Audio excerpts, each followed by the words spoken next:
Hello students, I am Ruchika from English academy. आज हम English class 10th की footprints without feet book का first chapter start करेंगे। Chapter का नाम है a triumph of surgery, written by James हीरियट।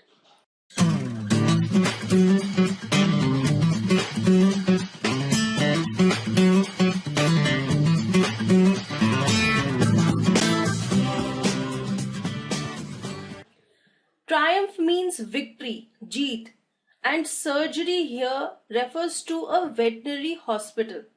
एक हॉस्पिटल जहां पर एनिमल्स का ट्रीटमेंट किया जाता है।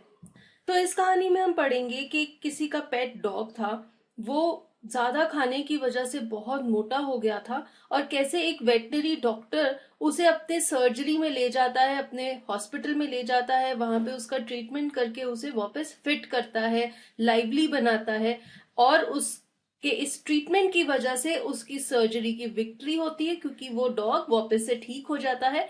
यही इस स्टोरी में हम पढ़ेंगे। So while we'll read the story, I'll discuss the difficult word meanings and I'll explain the story to you. Let us begin. I was really worried about Tricky this time. I had pulled up my car when I saw him in the street with his mistress and I was shocked at his appearance. Who is I over here? The narrator. Narrator is the veterinary doctor. And who is Tricky? Tricky is that pet dog जो कि बहुत खा खा के overweight हो गया है, unhealthy हो गया है। Mistress means owner.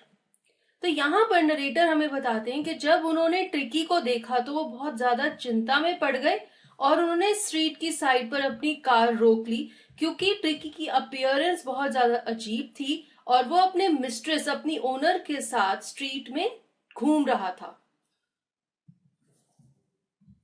He had become hugely fat, like a bloated sausage, with a leg at each corner. Sausage is finely minced meat stuffed into long cylindrical cases and divided into small lengths by twisting or tying. Now here you can see this is a sausage. This is a non-vegetarian preparation. तो वो narrator कह रहे हैं कि tricky की appearance भी एक sausage की तरह हो गई थी, वो भी ऐसे फूल गया था जैसे कोई फूली हुई ब्लोटेड सॉसेज हो और उसकी बॉडी की हर एक कॉर्नर पर एक छोटी सी टांग थी, तो उसका साइज काफी ह्यूज हो गया था। His eyes, bloodshot and rheumy, stared straight ahead and his tongue lolled from his jaws.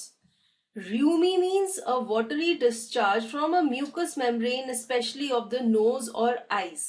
जब आपकी आंखों या नाक से पानी बहता रहता है ना, डिस्चार्ज मीन्स पानी निकलना, आईज के कॉर्नर से या नोज में से अगर ऐसे थिक सा वाटर निकलता है, that is called to be rheumy. Lolled means hung loosely और dropped.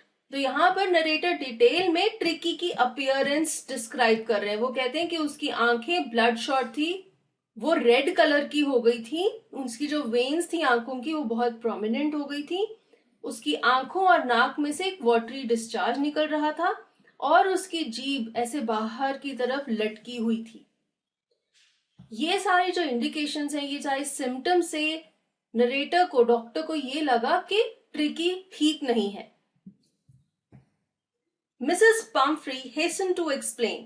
He was so listless, Mr. Heriot. He seemed to have no energy. Mrs. Pumphrey is Tricky's owner. Tricky की जो mistress हैं उनका नाम है Mrs Pomfrey. जब narrator ऐसे ध्यान से ट्रिकी को देख रहे थे तो उसकी ओनर ने एक्सप्लेन किया, उन्होंने कहा he was listless. Listless means lacking energy and enthusiasm. Tricky बहुत ही थका थका सा लग रहा था, ऐसे लग रहा था कि उसमें बिल्कुल भी एनर्जी नहीं है। ऑल्दो ट्रिकी इतना ओवरवेट है, इतना फैट है, यानी कि उसमें खूब ज्यादा एनर्जी होनी चाहिए, लेकिन ऑन द अदर हैंड वो लिस्टलेस है, थका हुआ है। इससे पता लग रहा है कि उसे कोई प्रॉब्लम है, वो हेल्दी नहीं है। I thought he must be suffering from malnutrition, so I have been giving him some little extras between meals to build him up. Some malt and cod liver oil and a bowl of Horlicks at night to make him sleep. Nothing much really. अब ये कौन बोल रहा है? Mrs Pomfrey, उसकी owner. वो कहती हैं कि मुझे ऐसा लगा कि ट्रिकी मैल न्यूट्रिशन से सफर कर रहा है, इसलिए उसमें एनर्जी नहीं है, वो थका थका सा लगता है, इसलिए मैं उसे मील्स के बीच बीच में एक्स्ट्रा फूड दे रही हूँ। तो ट्रिकी के मोटे होने का क्या राज है? ज्यादा खाना। वो कहती हैं क्या क्या फूड्स देती हैं वो उसे? उसे बिल्डअप करने के लिए, यानी कि उसे एनर्जाइज करने के लिए, उसे स्ट्रॉन्ग बनाने के लिए। वो उसे किस तरह के फूड्स दे रही हैं? Malt, cod liver oil, bowl of Horlicks. What is cod liver oil? Cod नाम की मछली के लिवर से जो ऑयल एक्सट्रैक्ट किया जाता है। मॉल्ट वी ऑल नो, जितने भी मिल्क में मिक्स करके हम ड्रिंक्स पीते हैं जैसे कि बॉर्नवीटा, हॉर्लिक्स, वो सब मॉल्ट से बने होते हैं। And a bowl of Horlicks at night to make him sleep, ताकि ट्रिकी को अच्छे से नींद आ जाए, वो उसे रात को एक हॉर्लिक्स का बाउल भी देती हैं। और फिर वो कहती है नथिंग मच रियली। इतनी सारी चीजें उन्होंने ट्रिकी की डाइट में ऐड की हैं और फिर वो कहती हैं कि कुछ खास नहीं है। लेकिन ये एक्स्ट्रा डाइट ही राज है ट्रिकी के ओवरवेट होने का। And did you cut down on the sweet things as I told you? So here the doctor, the narrator asks that मैंने आपको कहा था कि इसकी स्वीट थिंग्स यानी कि जो ये मीठा खाता है उसे कम कीजिए, क्या आपने वो किया? Cut down means to reduce. Oh, I did for a bit, but he seemed to be so weak I had to relent. Did for a bit means for some time. Tricky की mistress कहती है कि हाँ कुछ देर के लिए मैंने ऐसा किया था, but I had to relent. Relent means leave the harsh behaviour. वो कहती है मुझे ऐसा लगा कि मैं बहुत हार्शली बिहेव कर रही हूँ, ट्रिकी बेचारा थका सा है, इसलिए मैंने ये बिहेवियर छोड़ दिया, मैंने उसे वापस से स्वीट फूड खाने के लिए देना शुरू कर दिया। He does love cream cakes and chocolates, so I can't bear to refuse him. वो कहती हैं इसे क्रीम केक्स और चॉकलेट्स इतनी ज्यादा पसंद है कि मैं इसे मना नहीं कर सकती। बेयर टू मीन्स मेरे में इतनी हिम्मत नहीं है। I can't be so strict with him. इसलिए जब मैं देखती हूँ कि बेचारे को क्रीम केक्स और चॉकलेट्स इतनी पसंद है, मैं उसे मना नहीं कर पाती और मैं उसे खाने के लिए दे देती हूँ। I looked down again at the little dog. That was the trouble. Tricky's only fault was greed. Tricky was greedy for food. Tricky को मीठा पसंद था, उसकी मिस्ट्रेस उसे मना नहीं करती थी, वो उसे हर वक्त क्रीम केक्स, चॉकलेट्स देती थी, एडिशनल चीजें भी देती थी खाने को ताकि वो एनर्जाइज हो जाए। लेकिन इस एक्सेस फूड, एक्सेस डाइट की वजह से ट्रिकी ओवरवेट हो रहा था और इसी वजह से वो एनर्जी लैक कर रहा था, वो थका थका सा रहता था क्योंकि वो बहुत ज्यादा मोटा हो गया था। He had never been known to refuse food. He would tackle a meal at any hour of the day or night. And I wondered about all the things Mrs. Pumphrey hadn't mentioned. Tackle a meal यहाँ पर इसका मतलब है कि वो किसी भी मील को हैंडल कर लेता था, यानी कि उसे आसानी से खा लेता था। तो यहाँ पर नरेटर ह्यूमर क्रिएट कर रहे हैं जब वो कहते हैं कि he would tackle a meal. Narrator ये कहते हैं कि ट्रिकी कभी भी खाने को रिफ्यूज नहीं करता था। He was fond of eating. किसी भी टाइम पर उसे दिन में या रात में खाना दे दो, वो खा लेता था और उसे डाइजेस्ट भी कर लेता था।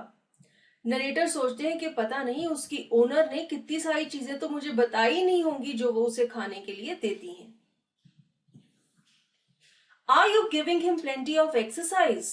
तो अब नरेटर को ये तो पता लग ही गया था कि ट्रिकी ओवर ईटिंग कर रहा है, तो उन्होंने उससे पूछा कि क्या आप इसे एक्सरसाइज भी कराते हो? Well, he has his little walks with me as you can see, but Hodgkin the gardener has been down with lumbago, so there has been no ring throwing lately. Lumbago is muscular pain in the lower part of the back, that is the lumbar region. आपकी पीठ के lower area को lumbar region कहते हैं और वहां पर अगर मस्कुलर पेन हो उसे लंबैगो कहते हैं।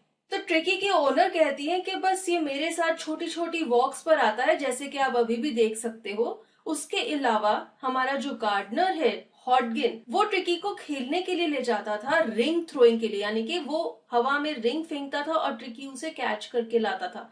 लेकिन ये वाली गेम आजकल नहीं चल रही क्योंकि गार्डनर को लंबैगो है, वो बैक पेन से सफर कर रहा है।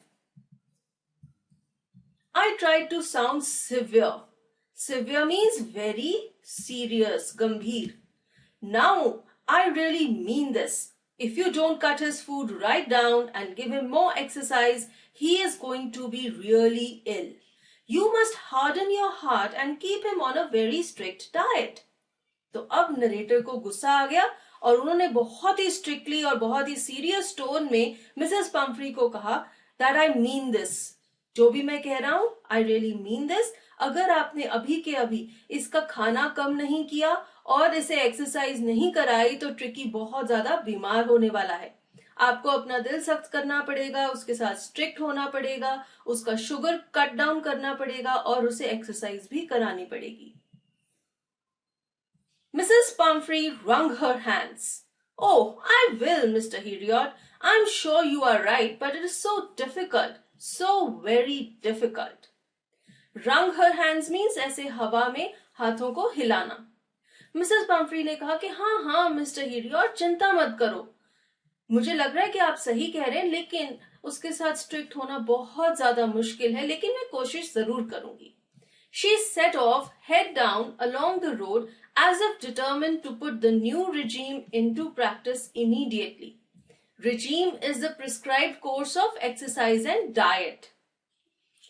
अभी जैसे कि नरेटर ने मिसेस पम्फ्री को कहा कि आप ट्रिकी की डाइट और एक्सरसाइज का जो प्लान है उसे चेंज कीजिए, तो मिसेस पम्फ्री के चलने के तरीके से ऐसा लग रहा था कि उन्होंने डिटर्मिनेशन कर ली है कि वो ऐसा ही करेंगी, लेकिन पता नहीं वो ऐसा कर पाएंगी या नहीं. तो अपना सिर नीचे की तरफ झुका के वो वापस चली गई.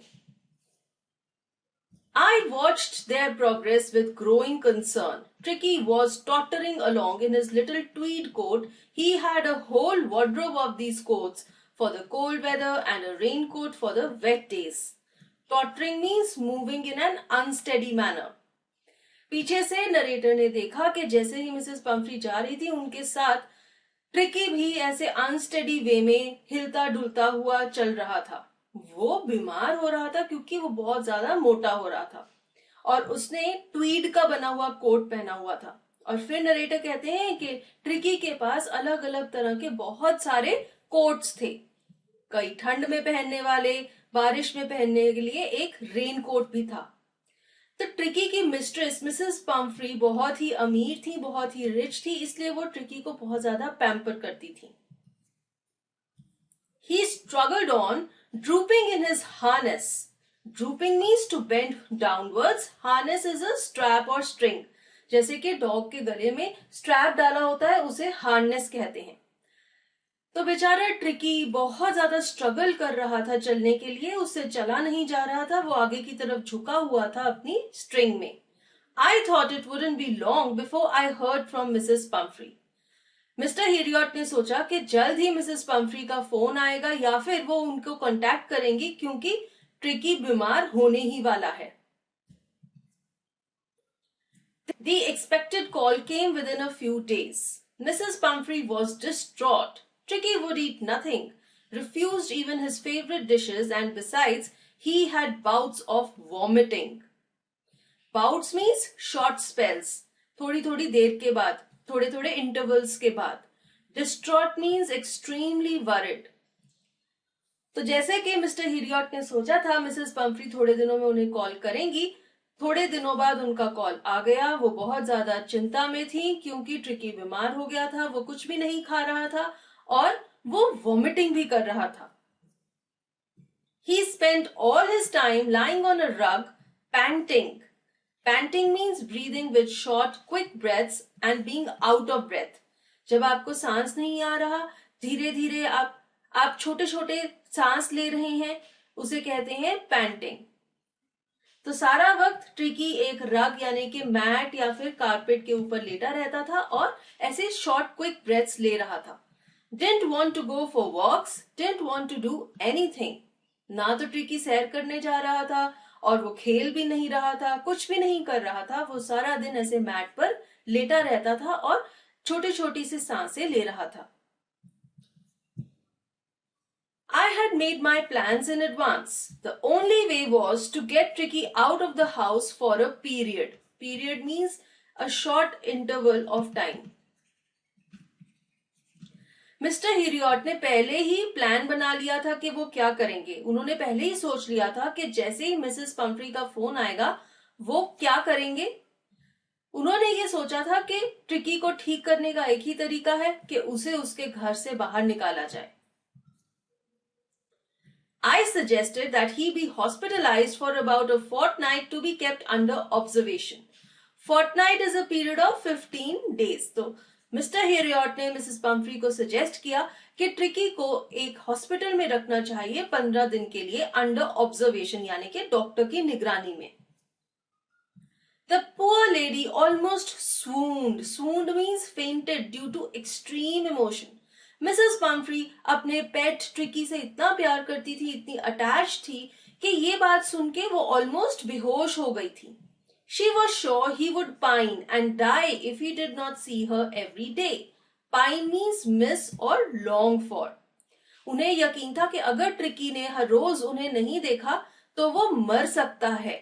तो यहां से पता लगता है कि मिसेस पंफ्री और ट्रिकी कितने ज्यादा अटैच्ड हैं।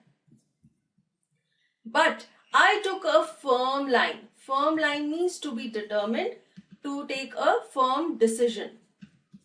Tricky was very ill and this was the only way to save him. In fact, I thought it best to take him without delay and, followed by Mrs. Pumphrey's wailings, I marched out to the car carrying the little dog wrapped in a blanket. Wailing means crying loudly. Mister Herriot ने ये पक्का इरादा कर लिया था कि उन्होंने tricky को जान से बचाना है और वो बहुत ज्यादा बीमार था, इसलिए उन्होंने सोचा कि बिना और टाइम गवाए वो ट्रिकी को अपनी गाड़ी में डालेंगे और उसे हॉस्पिटल ले जाएंगे। तो जब वो ऐसा कर रहे थे मिसेस पंफ्री जोर जोर से रोने लग गई, लेकिन फिर भी मिस्टर हिरियट रुके नहीं। उन्होंने ट्रिकी को एक ब्लैंकेट में लपेटा और अपने साथ कार में ले गए।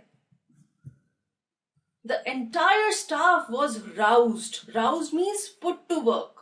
And maids rushed in and out, bringing his day bed, his night bed, favorite cushions, toys and rubber rings, breakfast bowl, lunch bowl, supper bowl.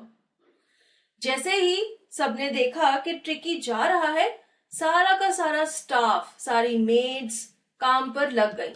वो सब ट्रिकी का सामान इकट्ठा कर रही थी ताकि वो सामान भी मिस्टर हिरियट के साथ हॉस्पिटल जा सके।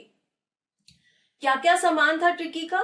उसका डे बेड, उसका नाइट बेड, उसके मनपसंद कुशंस, टॉयज, रबर रिंग्स जिनके साथ वो खेलता था, उसका ब्रेकफास्ट का बाउल, लंच का बाउल, सपर का बाउल। तो आप देख सकते हैं इतनी सारी चीजें, इतनी सारी बिलोंगिंग्स हैं एक डॉग की, तो वो कितनी ही अच्छी लाइफ जी रहा है। Realizing that my car would never hold all the stuff, I started to drive away. Drive away means वहां से जाना। जैसे ही मिस्टर हिरियट ने रियलाइज किया कि ट्रिकी का सामान तो बहुत सारा है और इतना सारा सामान उनकी कार में फिट नहीं आएगा, वो वहां से चल पड़े।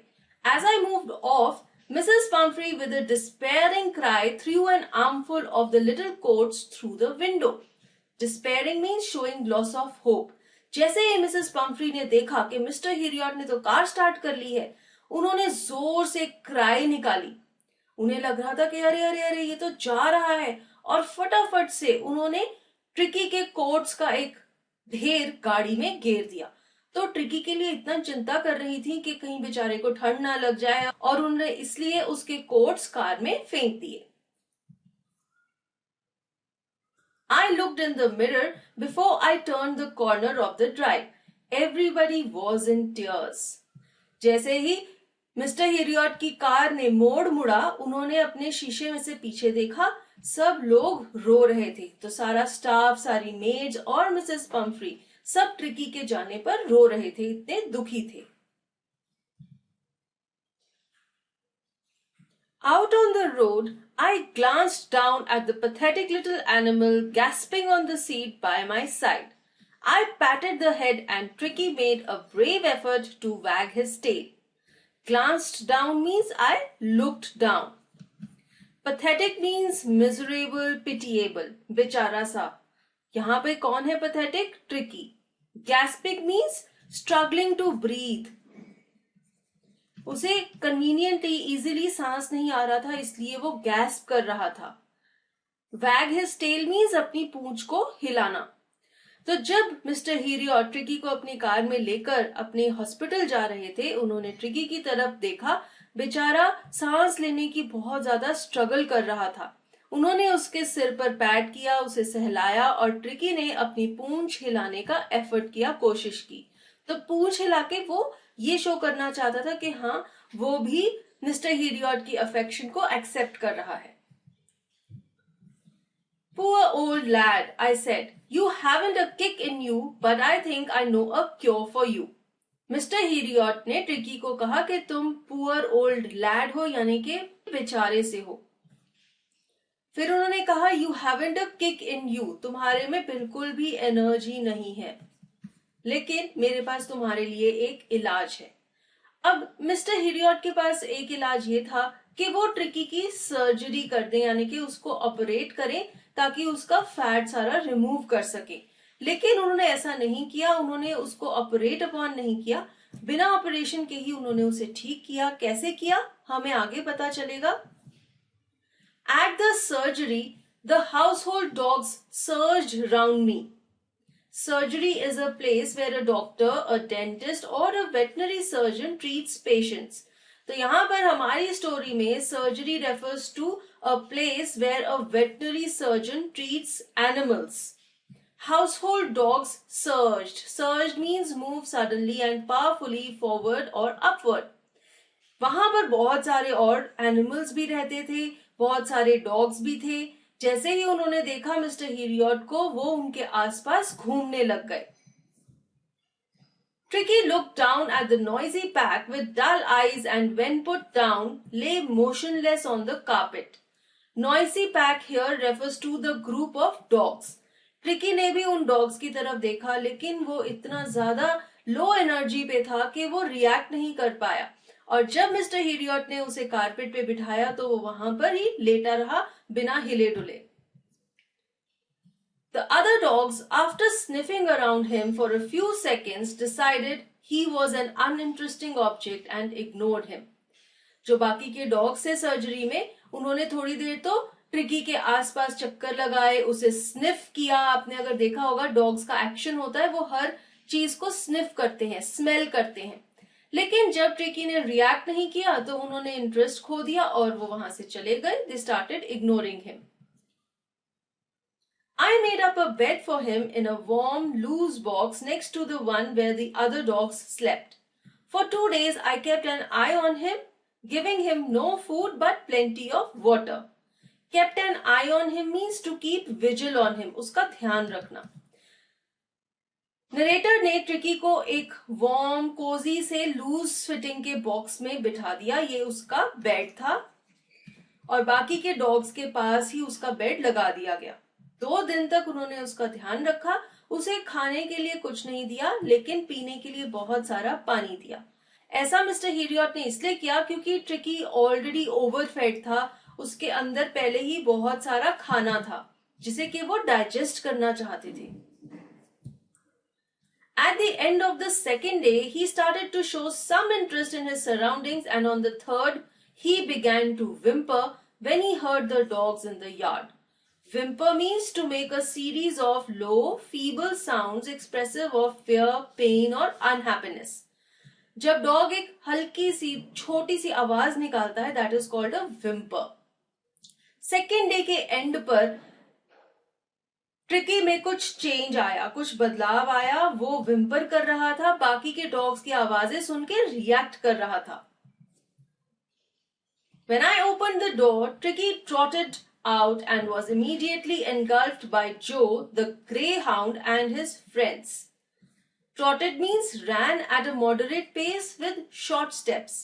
Medium speed पर चलना, छोटे छोटे steps लेकर। Engulfed means surrounded by or covered completely. तो उसे घेर लिया बाकी के डॉग्स ने। जब थर्ड डे राइटर ने दरवाजा खोला कमरे का तो ट्रिकी छोटे छोटे स्टेप्स लेकर बाहर आ गया। तभी एकदम से उसे बाकी के डॉग्स ने घेर लिया। बाकी के डॉग्स कौन थे? एक तो ग्रे हाउंड था, ये एक ब्रीड है डॉग की। इस ग्रे हाउंड का नाम था जो, और साथ में उसके और दोस्त थे, यानी कि और डॉग्स थे। After rolling him over and thoroughly inspecting him, the dogs moved off down the garden. Tricky followed them, rolling slightly with his surplus fat. तो ये जो था और बाकी के जो डॉग्स थे उन्होंने क्या किया, उन्होंने ट्रिकी को रोल कर दिया, उसे इंस्पेक्ट किया, उसे स्निफ किया और फिर वो लोग गार्डन में चले गए। ट्रिकी भी उनके पीछे पीछे गार्डन में चला गया और जैसे कि वो बहुत ज्यादा मोटा था, वो चलते चलते रोल भी हो रहा था, फिसल रहा था और गोल गोल घूम रहा था। Later that day, I was present at feeding time. I watched while Tristan slopped the food into the bowls. Slop means spilled over the edge of a container. अगर आपने कभी किसी डॉग को खाना खाते देखा है तो आपने देखा होगा कि जब वो अपनी टंग के साथ फूड को खाता है तो बहुत सारा खाना, मिल्क बाउल से बाहर भी गिर जाता है। That is called slopped. उस दिन जब सारे डॉग्स खाना खा रहे थे तो नरेटर भी वहां पर ही थे और उन्हें देखा कि ट्रिस्टन नाम का डॉग बहुत तेज तेज खाना खा रहा था और खाते खाते वो कंटेनर से बाहर खाना गिरा भी रहा था। There was the usual headlong rush followed by the sounds of high-speed eating. Every dog knew that if he fell behind the others, he was liable to have some competition for the last part of his meal. तो यहाँ पे narrator बता रहे हैं कि सब dogs खाना कैसे खाते थे। हेडलॉन्ग रश मीन्स इनिशियल रश। जैसे ही वो लोग खाना खाना शुरू करते थे वो बहुत तेज तेज खाते थे। क्यों तेज खाते थे? क्योंकि हर डॉग को ये पता था कि अगर बाकी डॉग्स के कंपैरेटिवली उन्होंने धीरे खाया तो क्या होगा, सारे डॉग्स अपना खाना खत्म कर देंगे और दूसरे डॉग के बाउल में से खाना खाने लग जाएंगे, तो उनके एंड मील के लिए कंपटीशन बढ़ जाएगा। यानी कि जो भी डॉग धीरे खाना खाएगा उसका खाना बच जाएगा, बाकी के डॉग्स भी आ जाएंगे उसका खाना खाने के लिए और उसे अपना मील उनके साथ शेयर करना पड़ेगा। सब डॉग्स उसका खाना खाने के लिए compete करेंगे, इसलिए सारे डॉग्स कोशिश करते थे कि जल्दी से जल्दी अपना खाना खत्म कर दें। When they had finished, Tricky took a walk round the shining bowls, licking casually inside one or two of them. जब सब डॉग्स ने खाना खत्म कर दिया तो ट्रिकी सारे बाउल्स को देख रहा था, कुछ बाउल्स को लिक कर रहा था। Next day, an extra bowl was put out for him and I was pleased to see him jostling his way towards it. Jostling his way means to push, elbow or bump against someone roughly. जब आपको जल्दी होती है कहीं पहुंचने की तो आप लोगों को थोड़ा धक्का मारते हो, थोड़ा मुक्का मारते हो, थोड़ी एल्बो करते हो ताकि आप अपना रास्ता बना सको। That is जॉस्टलिंग। अगले दिन नरेटर ने ट्रिकी के लिए एक एक्स्ट्रा बाउल रखा था खाने का, क्योंकि पिछले दिन जब उन्होंने देखा कि वो बाकी के बाउल्स को लिक कर रहा है, इससे पता लगा कि उसे अभी और खाना चाहिए।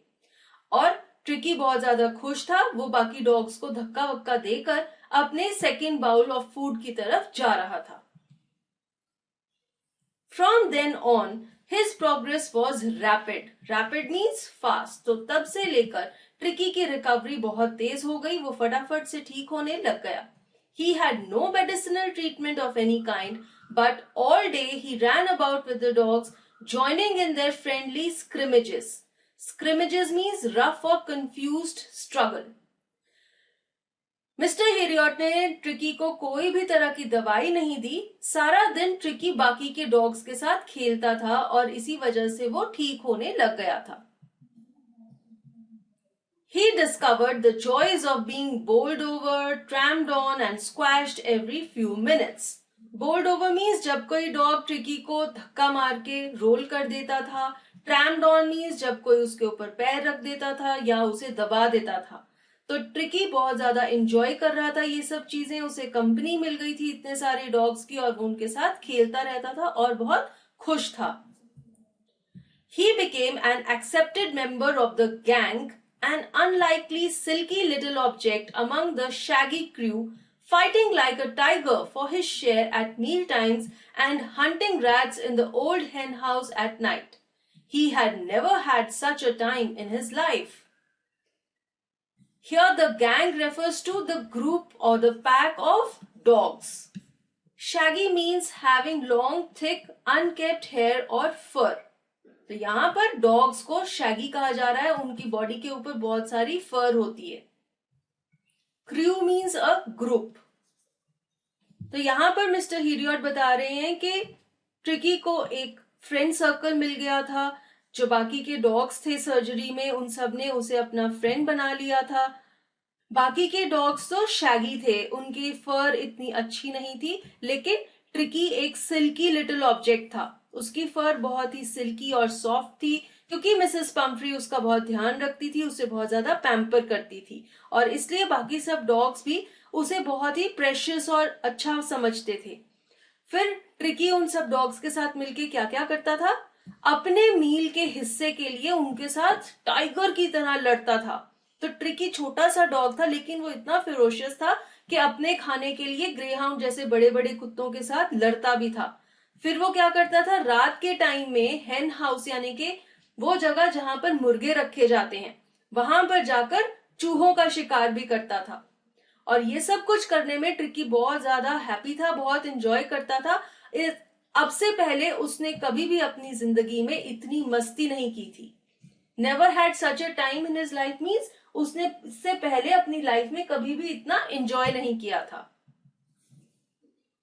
All the while, Mrs. Pumphrey hovered anxiously in the background, ringing a dozen times a day for the latest bulletins. Bulletin means a news. Hovered means to move around.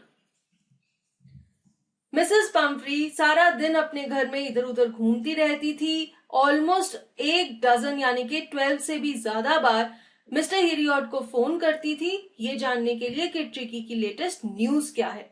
तो वो इतनी कंसर्न थी ट्रिकी के लिए। I dodged the questions about whether his cushions were being turned regularly or his correct coat worn according to the weather, but I was able to tell her that the little fellow was out of danger and convulsing rapidly.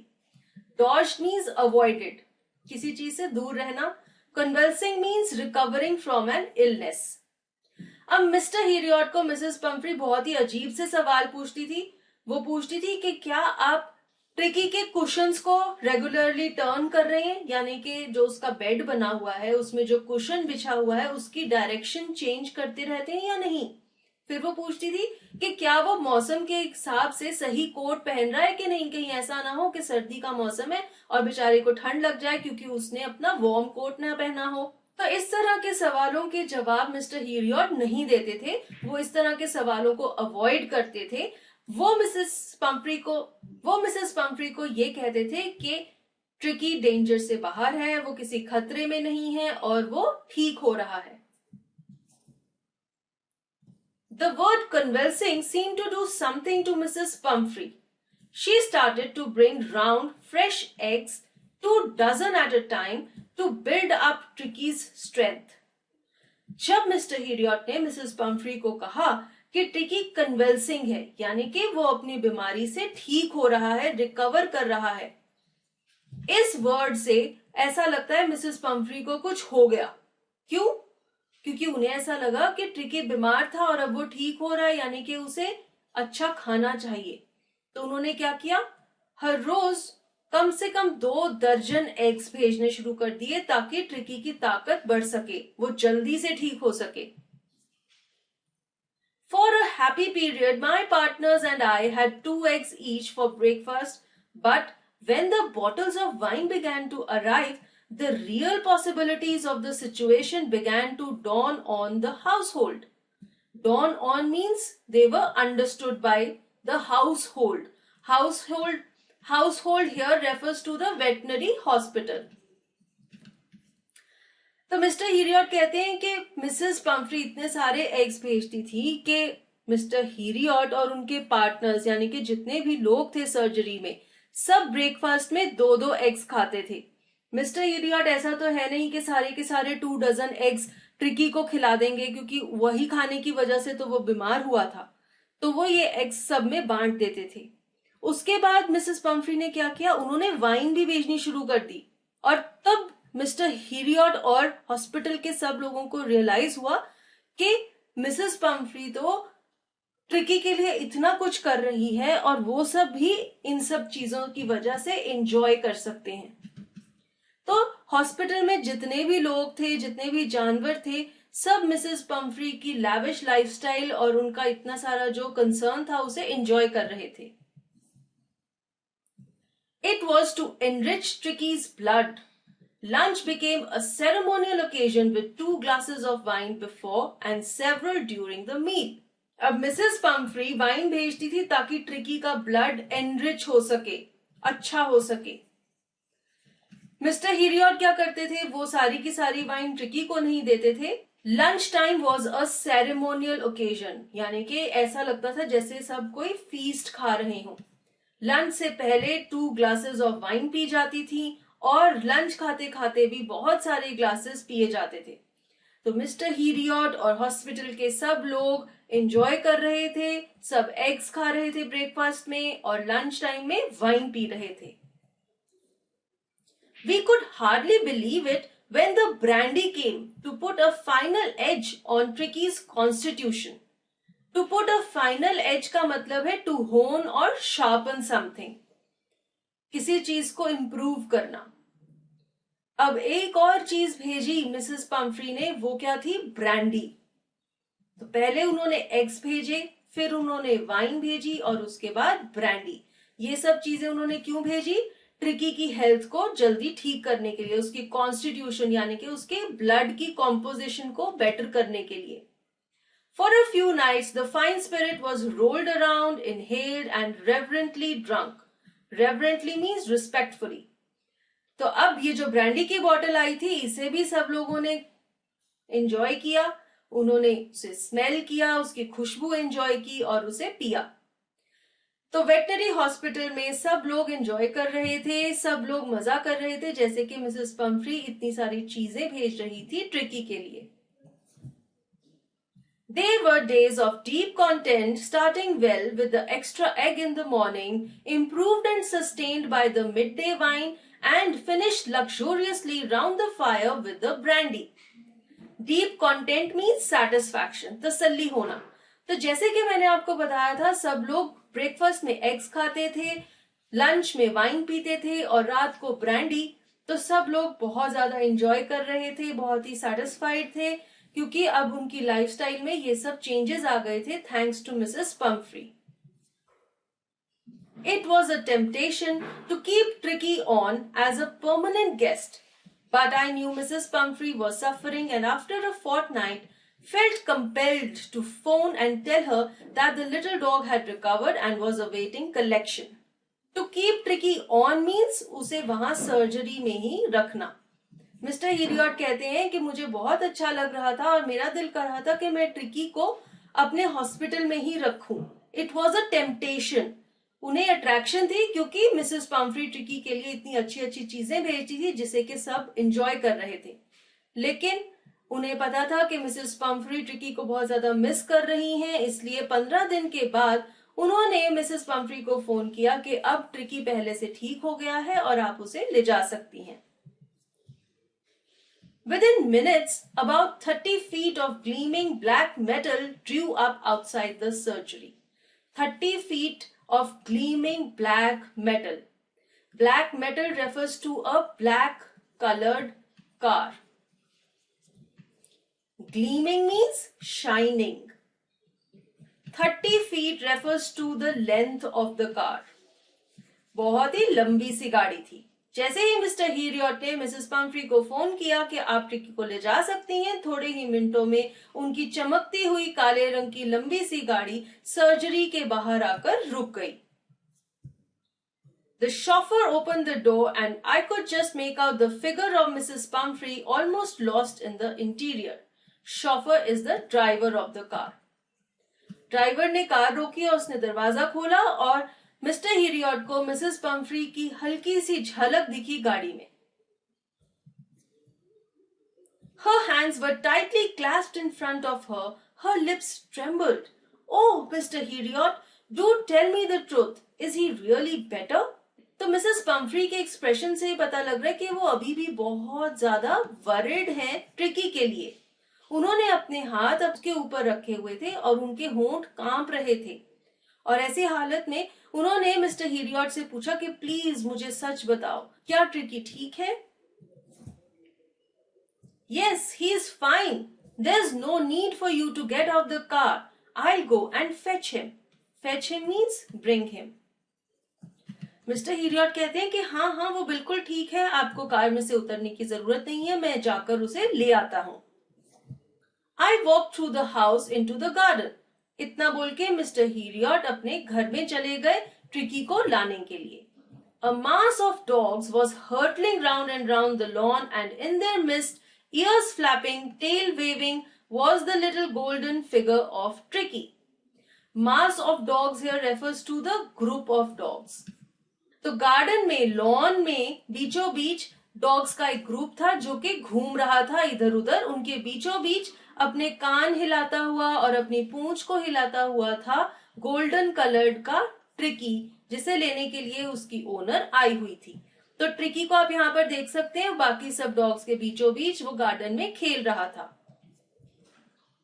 In 2 weeks he had been transformed into a lithe, hard-muscled animal.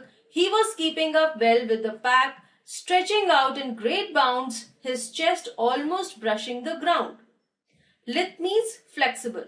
2 हफ्तों में यानी कि 15 दिनों में tricky में बहुत ज्यादा change आ गया था.